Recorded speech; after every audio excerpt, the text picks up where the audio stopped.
Olá pessoal, esse é o primeiro vídeo de uma série de outros que eu irei tratar sobre questões interessantes, né? Acho que desde o início, quando eu pensei em criar esse canal, foi com esse intuito de compartilhar questões interessantes sem focar em um eixo específico, né? Seja em Olimpíadas ou então questões do Enem, questões do ITA, do IME, enfim, as questões que eu vou achando interessante eu vou compartilhando aqui com vocês. E a primeira questão é a seguinte, ó. A área de um triângulo é dada pela fórmula A igual A ao quadrado mais B ao quadrado sobre 4, onde A e B são dois de seus lados. Determine em graus a medida do maior dos ângulos do triângulo. Então, assim, você percebe que não é uma questão trivial, né?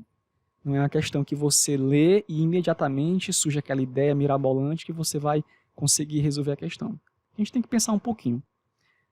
Então, nós temos aqui, falando de área, né, de triângulos, e nesse momento é sempre válido você lembrar de todas as fórmulas que você conhece aí para o cálculo da área de um triângulo. Nesse contexto aqui, eu pensei naquela fórmula chamada fórmula trigonométrica do cálculo da área de um triângulo, que é a seguinte, ó, por exemplo, se você tem aqui um triângulo qualquer, e você tem aqui um ângulo alfa, e conhece a medida desse lado e desse outro aqui. Então você pode calcular a área desse triângulo da seguinte maneira, ó, 1/2 do produto dos lados vezes o seno do ângulo, né, formado por esses dois lados. Nós iremos partir daqui. Por quê? Com isso eu consigo montar aqui uma equação. Então nós temos 1/2 AB seno de alfa é igual a A ao quadrado mais B ao quadrado sobre 4. Aqui eu posso simplificar esse 4 com esse 2 aqui, que fica um 2, né? Vai ficar A ao quadrado mais B ao quadrado sobre 2. Bem, eu vou isolar esse seno de alfa. Seno de alfa vai ser igual a... Eu vou escrever já de uma maneira bem interessante aqui, daqui a pouco eu explico por que eu estou escrevendo dessa maneira, ó. Eu vou passar esse AB dividindo, então vai ficar 1/2, aqui vai ficar A sobre B mais B sobre A. Se você não entender, eu quero que você pause agora esse vídeo e tente entender o que foi que eu fiz, tá bom? Beleza. Então, aqui nós temos uma expressão, né, que fornece aqui o valor do seno de alfa em função dos lados, né, A e B. Beleza, gente. Então aqui, o que a gente pode afirmar? Nós sabemos que o seno de um ângulo, ele representa ali um valor que está dentro do intervalo de -1 a 1. Nesse caso específico aqui, a gente pode dizer até que o seno de alfa é maior que 0, ok? E menor ou igual a 1. Beleza. Agora eu quero que você lembre, essa parte aqui ela é um pouco sutil. Realmente, assim, não é tão simples você tirar essa ideia para conseguir finalizar a questão. Mas esse foi o método que eu utilizei para resolver. Se você tiver um outro método mais simples, por gentileza, deixa aí nos comentários, tá bom? Pessoal, eu lembrei agora da desigualdade entre as médias, média aritmética e média geométrica. A gente sabe que se nós temos aqui dois valores reais positivos, né, a gente sabe que a média aritmética desses dois valores é maior ou igual do que a média geométrica deles. Tranquilo? Bem, mas por que isso é interessante? Veja só, eu tenho aqui, ó, A sobre B mais B sobre A, tudo isso aqui sobre 2, concorda? Muito bem, isso daqui é nada mais que a média aritmética desses dois valores. E utilizando agora a desigualdade entre as médias, eu sei que isso aqui é maior ou igual do que quem? Do que a média geométrica desses valores, que é A sobre B vezes B sobre A. Bem, mas isso daqui vai dar quanto? Vai ser igual a 1, né? Portanto, isso daqui é igual a 1. Na verdade, isso aqui é maior ou igual a 1. Beleza, né? Isso aqui é maior ou igual a 1. Mas por que eu posso afirmar que é 1? Porque isso daqui é o seno de alfa. E nós sabemos que o seno de alfa é menor ou igual a 1. Então, nós estamos diante de um caso que é o seguinte, ó. Nós estamos diante de um caso em que o seno de alfa é, ao mesmo tempo, maior ou igual a 1 e menor ou igual a 1. Bem, mas isso aqui só existe uma possibilidade, né? É seno de alfa ser igual a 1, beleza, gente? Então, continuando aqui, então nós acabamos de nos convencer que o seno de alfa é maior, na verdade, é igual a 1, né? E eu quero chamar a atenção para esse detalhe, porque o alfa, ele é um ângulo pertencente a esse intervalo, né? 0 a π. Beleza? Aqui eu estou colocando um intervalo aberto porque o alfa ele não pode ser 0. Né? O alfa ele é um ângulo de um triângulo, não vai ser 0. E nem muito menos igual a π, né? Que no caso seria 180 graus. Beleza, então dentro desse intervalo existe aqui uma possibilidade, né? Uma única possibilidade para o alfa, de tal modo que o seno dele seja igual a 1. Ou seja, o alfa ser igual a 90 graus, beleza? Então, olha só, ele pede assim, determine em graus a medida do maior dos ângulos do triângulo. Bem, a gente sabe que alfa é igual a 90 graus. Bem, se ele é 90 graus, ele tem que ser o maior, né, gente?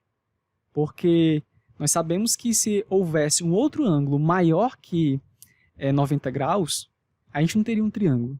Essa foi a maneira assim, que eu encontrei para resolver essa questão. Espero que você tenha entendido. E se você tiver uma ideia melhor, por gentileza, compartilhe aí, tá bom?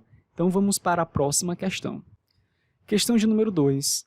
Calcule o valor dessa expressão aqui, que eu não vou ler, tá bom? Mas é isso aqui mesmo. Gente, esse tipo de questão é uma questão puramente algébrica.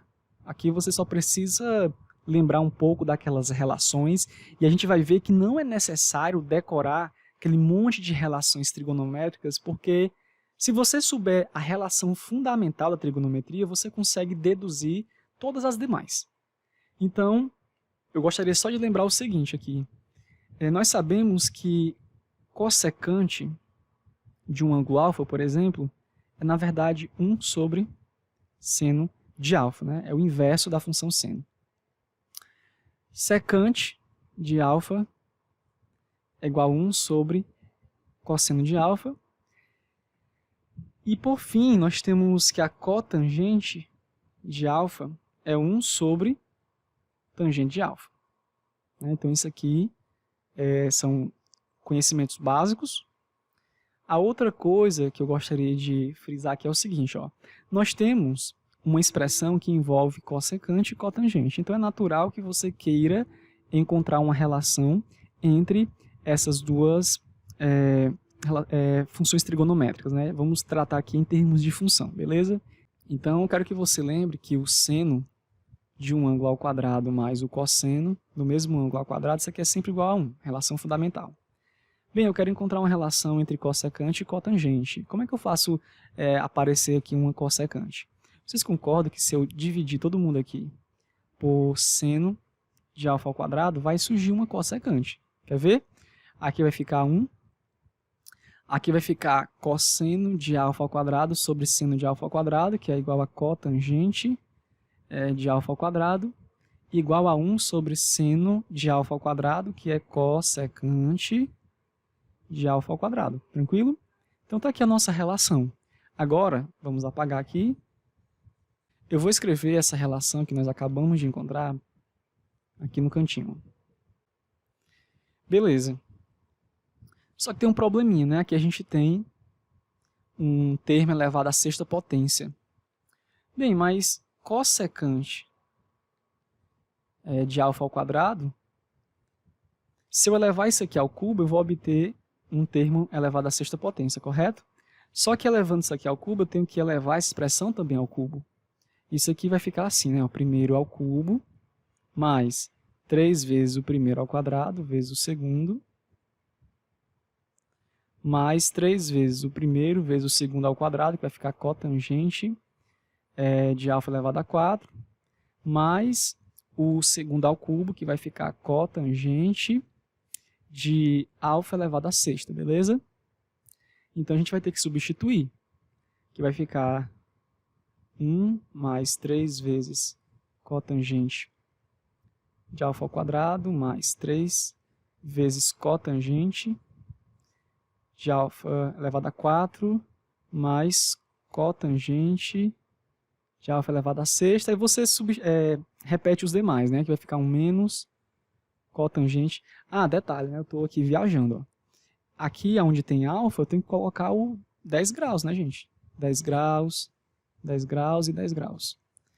Então, escrevendo o resto, vai ficar cotangente de 10 graus elevado a sexta, menos 3, vou até colocar aqui embaixo, ó, menos 3 vezes cossecante de 10 graus ao quadrado. Sim, mas cossecante de um ângulo ao quadrado é 1 mais cotangente de alfa ao quadrado.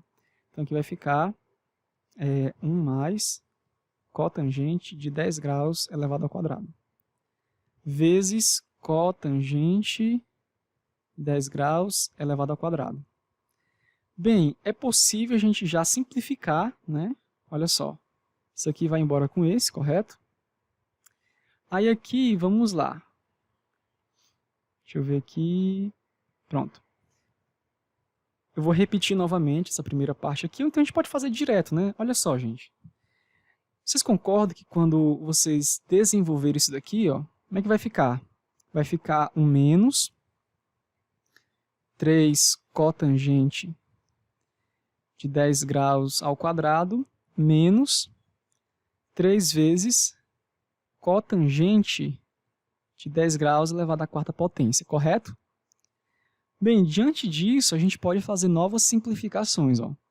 Esse camarada aqui vai embora com esse, e esse outro aqui vai embora com esse. Olha que maravilha, né? Eu digo maravilha porque a gente conseguiu se livrar dessas expressões aqui que não estava ajudando em nada, né? Só atrapalhando, e ficamos apenas com 1. Então, no fim das contas, esse negócio todo foi para descobrir que essa expressão gigante é igual a 1. Portanto, o gabarito aqui, item A. Tranquilo?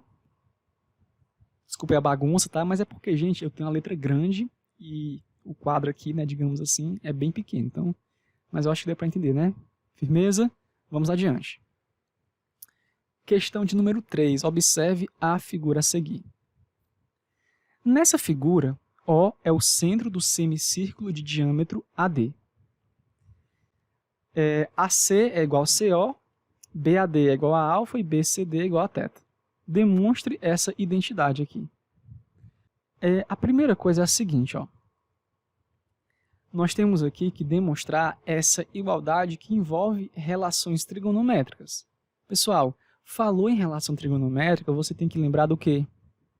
De um triângulo retângulo, exatamente. Então, olha só. Eu vou ligar esse ponto aqui, o centro dessa desse semicírculo, a esse ponto aqui. E a partir desse ponto B, eu vou baixar aqui uma perpendicular do ponto B, cuja outra extremidade aqui é sobre o diâmetro AD desse semicírculo. Bem, como a gente está lidando aqui com um semicírculo qualquer, se é um semicírculo qualquer, eu posso, digamos assim, particularizar para facilitar minhas contas. E isso não vai alterar em nada, porque vocês vão ver que lá no finalzinho isso vai ficar mais claro. Como é que é isso? Pessoal, aqui eu poderia chamar o raio desse semicírculo de R. Poderia? Beleza, poderia. Mas como a gente quer mostrar que essa identidade vale para qualquer caso, para qualquer, digamos assim, raio, então eu poderia muito bem adotar convenientemente esse raio aqui igual a 2. E se esse raio é igual a 2, significa que isso aqui é 1 e aqui também é 1, correto? Beleza, né? Porque essa informação ele dá no enunciado, ó. Ele diz que AC é igual a CO. Show de bola. Então, nós temos agora aqui, eu vou chamar esse ponto de ponto P, nós temos o triângulo APB. Acho que eu vou mudar essa letra aqui, porque vai ficar dando uma cacofonia. Vai ficar APB, PB é muito parecido, o som, né? Então eu vou colocar AMB, para ficar mais claro. Então aqui é um ângulo de 90 graus, beleza? Esse pedacinho aqui OM eu vou chamar de x e essa altura aqui eu vou chamar de h, beleza? Tá, qual é a outra informação que a gente pode extrair do enunciado? Você concorda que esse ângulozinho aqui, ó, é 2 alfas? Porque, pessoal, ó, olha só, esse ângulo aqui, o ângulo BAD, ele possui como ângulo central correspondente o ângulo BOD. E nós sabemos que o ângulo central é o dobro do ângulo inscrito, na qual ele é correspondente. Não é isso que a gente aprendeu lá na geometria plana básica? Então, beleza, aqui são 2 alfas. Tá, aqui eu tenho uma tangente de alfa, tangente de 2 alfas e tangente de θ. Então, vamos calcular essa galera aqui. Depois a gente verifica se realmente essa identidade ocorre, beleza? Então, olha só, tangente de alfa. Quem é tangente de alfa? Bem, vamos pegar o triângulo BAM, ok? Então, ó, tangente é cateto oposto sobre cateto adjacente, ou seja, o cateto oposto é H e o cateto adjacente é 2 mais x, correto? Tangente de 2 alfas é igual a cateto oposto, que é H, sobre hipotenusa, cateto oposto sobre cateto adjacente, tá bom? E beleza, nós já temos tangente de alfa, tangente de 2 alfa, só que a gente não quer tangente de alfa. A gente quer o inverso, né? A gente quer 1 sobre tangente de alfa. Então, 1 sobre tangente de alfa é igual a 2 mais x sobre h. E 1 sobre tangente de 2 alfas é igual a x sobre h. Da mesma forma, tangente de θ, cadê o θ aqui? Tangente de θ é cateto oposto sobre cateto adjacente. Então aqui vai ficar h sobre 1 mais x. Só que a gente quer o inverso. Então 1 sobre tangente de θ é igual a 1 mais x sobre h. Beleza, vamos verificar se a igualdade ocorre. Acho que está bem claro, né, que vai ocorrer. Ó. Então aqui fica 1 sobre tangente de alfa mais 1 sobre tangente de 2 alfa. Isso aqui é igual a 2 mais x sobre h mais x sobre h. Isso aqui, por sua vez, é igual a... vai ficar 2 mais 2x. Né? Eu posso colocar simplesmente como sendo 2 vezes 1 mais x. Tudo isso sobre h. Mas observe que... Observe o seguinte, ó. Nós sabemos que 1 sobre tangente de θ é igual a 1 mais x sobre h. Só que a gente quer mostrar que isso daqui é o quê? É 2 sobre tangente de θ. E de fato, né, pessoal? Ó, isso daqui é exatamente 2 sobre tangente de θ. Tranquilo? Então, de fato, a igualdade ela se verifica. Então, vamos para a próxima questão.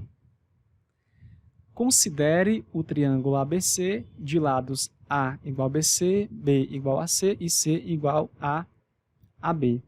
E ângulos ângulo internos, né, igual a alfa, beta e gama. Beleza. Sabendo-se que a equação admite C como raiz dupla, pode-se afirmar que existem aqui, pelo menos, 2 maneiras de resolver essa questão. Tá? A primeira maneira, eu acho que é a maneira mais intuitiva, talvez, é utilizar as relações de Girard, concorda? Porque se você olhar com cuidado, nós temos aqui uma equação do segundo grau, concorda? Ó, x ao quadrado menos, vou colocar até assim, ó, 2 vezes b cosseno alfa, tudo isso aqui, vezes x. Mais b ao quadrado menos a ao quadrado igual a 0. Então, quem é que seria aqui o nosso a barra? Né? Eu não vou colocar azinho, por quê? Porque vai confundir, né, com esse a e com esse b aqui. Eu estou considerando que a fórmula genérica de uma equação do segundo grau é assim. A barra x ao quadrado mais b barra x mais c barra igual a 0. Beleza? Então, o nosso a barra aqui vai ser quem? Vai ser 1, né? Porque é o coeficiente aqui do termo de maior grau. O b barra vai ser igual a menos 2b cosseno alfa, e o nosso c barra é exatamente b ao quadrado menos a ao quadrado, que é o termo independente. Bem, então o que é que nos diz a relação de Girard, né? A relação de Girard nos diz o seguinte, que o produto das raízes é igual o termo independente sobre A, né? Que no caso aqui seria 1. Bem, mas, pessoal, essa informação aqui é muito útil. Ó. Ele pede para a gente admitir que a raiz é dupla. O que é que significa uma raiz dupla? Bem, raiz dupla significa que o delta, né, que o discriminante é igual a zero. No fundo, é como se você tivesse uma única raiz, só que na verdade são duas raízes iguais, né? É por isso que a gente chama de raiz dupla. Isso aqui fica muito mais claro quando você estuda lá na parte de polinômios, aquela parte de multiplicidade de uma raiz. Ok? Então, vamos pegar aqui apenas um exemplo para ilustrar isso aqui. Se você tem x ao quadrado menos 6x mais 9 igual a zero, você concorda que isso daqui é um produto notável? Né? Isso aqui é o quadrado da diferença de dois termos, correto? Isso aqui é a mesma coisa que x menos 3, tudo isso aqui ao quadrado. Ou seja, isso daqui eu posso escrever como sendo x menos 3 vezes x menos 3, né, fatorando, isso aqui é igual a zero. Ou seja, aqui é como se eu tivesse realmente duas raízes, só que são duas raízes iguais. E a gente chama de raízes duplas. Tranquilo, gente? Beleza? Então, só para ficar bem claro esse negócio de raiz dupla. Né? Mas isso daqui não é o nosso foco, não. Nosso foco é realmente encontrar aqui algum resultado que nos permita avaliar cada um desses itens. Então, vamos lá. Se a raiz é dupla, então as duas raízes são iguais a C. Veja só. Então, C vezes C, ou seja, o produto das raízes tem que ser igual a C barra sobre A barra, correto? Bem, mas isso daqui vai dar igual a B ao quadrado menos A ao quadrado. E a soma das raízes tem que ser igual a quanto? A menos B barra sobre A barra. Beleza, menos B barra vai dar igual a 2B cosseno alfa.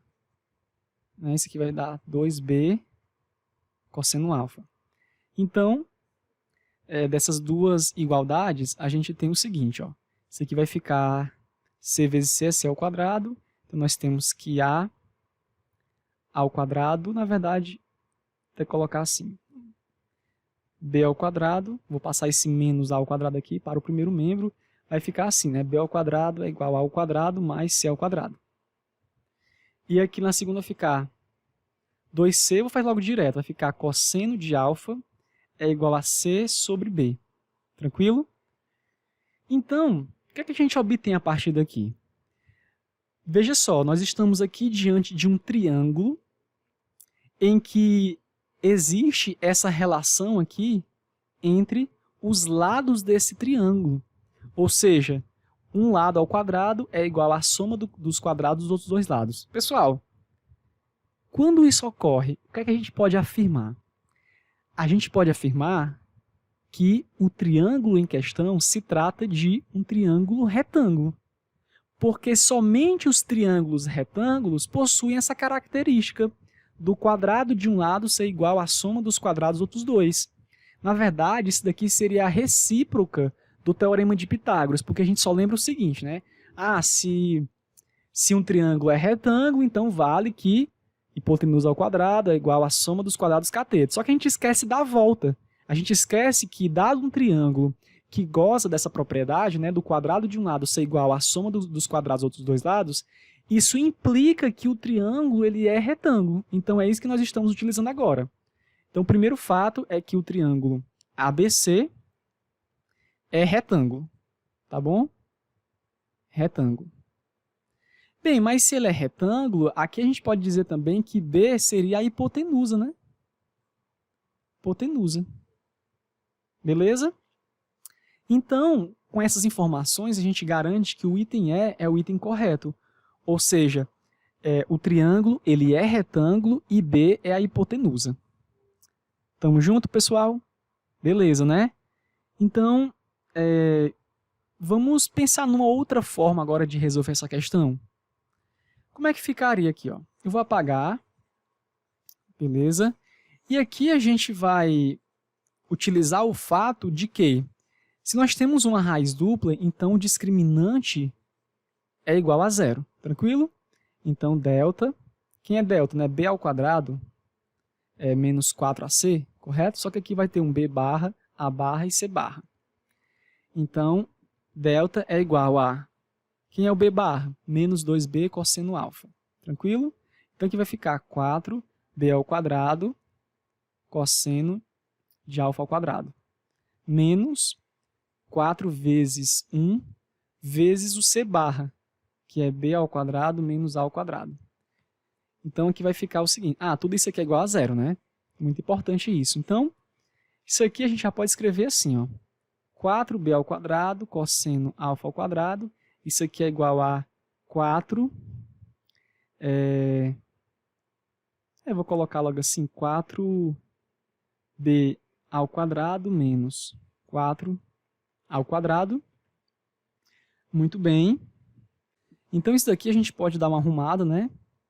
Pode escrever 4 ao quadrado é igual a, passando esse 4b ao quadrado aqui, cosseno de alfa ao quadrado, para o outro lado, a gente vai ficar com 4b ao quadrado, colocado em evidência, vai ficar exatamente 1 menos cosseno de alfa ao quadrado. Beleza, gente? Ok, então aqui a gente pode simplificar tudo por 4. Esse 1 menos cosseno de alfa ao quadrado, isso aqui na verdade é o seno de alfa ao quadrado. Então a gente fica com seno de alfa ao quadrado é igual a b ao quadrado sobre a ao quadrado. Na verdade é o contrário, né? Aqui vai ficar a ao quadrado sobre b ao quadrado. Então isso aqui implica que o seno de alfa é igual a sobre b. Bem, chegando nesse ponto, aqui você tem que pensar o seguinte, ó. Eu tenho um triângulo em que o seno de alfa é a sobre b. Pessoal, falar de relações trigonométricas só faz sentido quando você tem um triângulo retângulo, correto?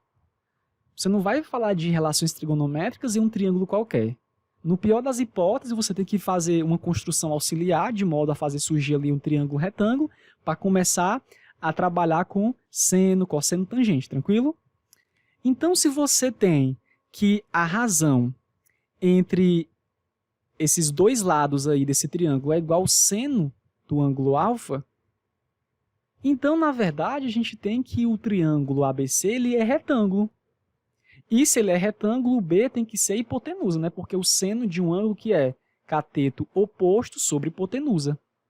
Então, a partir daqui, a gente também chegaria a essa conclusão, que o triângulo ele é retângulo e que B é a hipotenusa. Firmeza?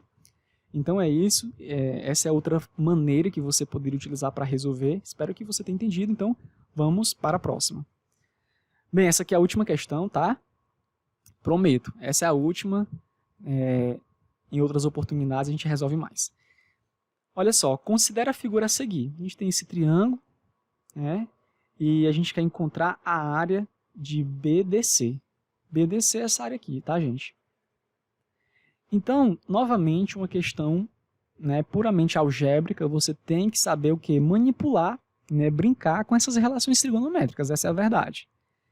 Bem, a gente quer encontrar a área desse triângulo em função de D1, D2, de alfa e beta.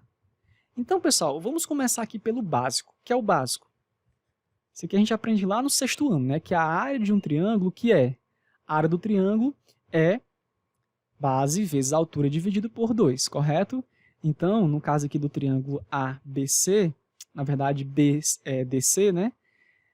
A área vai ficar D2 vezes, eu vou chamar essa altura aqui de H, então fica D2 vezes H sobre 2. Beleza. Mas eu não quero a área dele em função de D2 e desse H. Esse H aqui está me atrapalhando, né? Então, eu vou ter que escrever o H em função de alfa, beta e D1. Tranquilo, gente? Então, vamos lá. Como é que a gente pode chegar nessa conclusão? Olha só.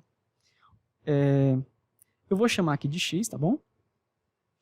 Olhando agora para esse ângulo alfa, nós temos aqui um triângulo retângulo, né? O triângulo ADB.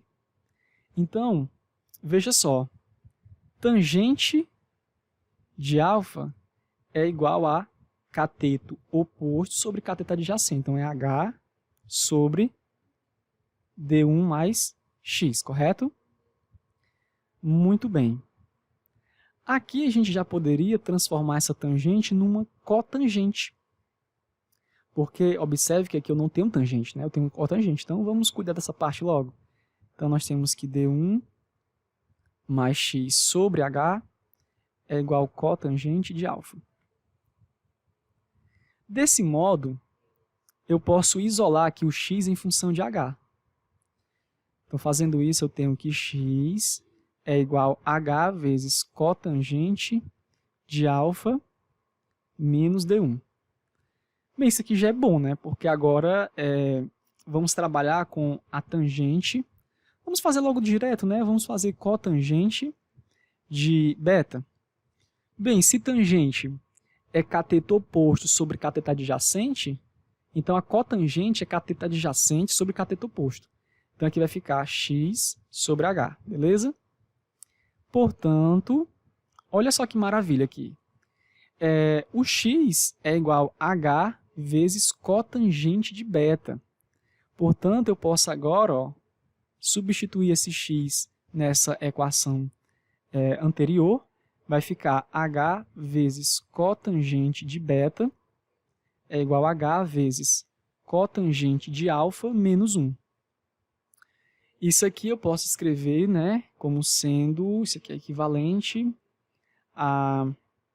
O que a gente pode fazer agora? Eu vou pegar o seguinte, ó. Isso aqui vai ser igual a colocar esse cara em evidência, o H, vai ficar cotangente de alfa menos cotangente de beta. Tudo isso aqui igual a 1, concorda? Muito bem. Então, agora, vamos fazer o seguinte, ó. H é igual a 1 sobre cotangente de quê? Ah, pessoal, pera ainda. Aqui não é 1 não, é D1. D1, tá? Desculpa aí. Vai ficar um pouco apertado, mas dá para entender. Eu li muito rápido, vi só 1. É D1, né? D1 é cotangente de alfa menos cotangente de beta. Tá, então a partir daqui a gente obteve o que nós queríamos, né? A gente conseguiu escrever H em função de D1, de alfa e de beta. Então a gente volta aqui para o nosso início e escreve agora. Vamos lá. Ó. Aqui vai ficar D2 vezes D1, tudo isso sobre 2 vezes cotangente de alfa menos cotangente de beta. Tá pequena a letra, mas é assim mesmo, tá? Acho que dá para entender, né? Então, é isso. A questão não é difícil, eu falei que basta saber manipular, né, brincar com essas relações trigonométricas. E aqui a gente obtém que o nosso gabarito é o item E. D1 vezes D2 sobre 2 vezes cotangente de alfa menos cotangente de beta. Então vocês perceberam que eu comecei pelo básico, né, pelo feijãozinho com arroz. Ou seja, a área é base vezes altura dividido por 2. A partir daí a gente foi pensando em outras estratégias até encontrar finalmente o que nós queríamos. E esse tipo de questão, pessoal, é mais para você treinar de fato essa capacidade de brincar com essas relações, né, de escrever uma em função da outra, porque assim, a bem da verdade, isso daqui já estaria correto, não é não? Essa expressão aqui já me fornece a área, só que não é isso que a questão quer, né? Não é nesses moldes que a questão quer. Então você vai ter que procurar aqui, mexer os pauzinhos até deixar no formato que a questão pede. Então aqui a gente encerra, espero que você tenha gostado. Um forte abraço, bons estudos e até a próxima.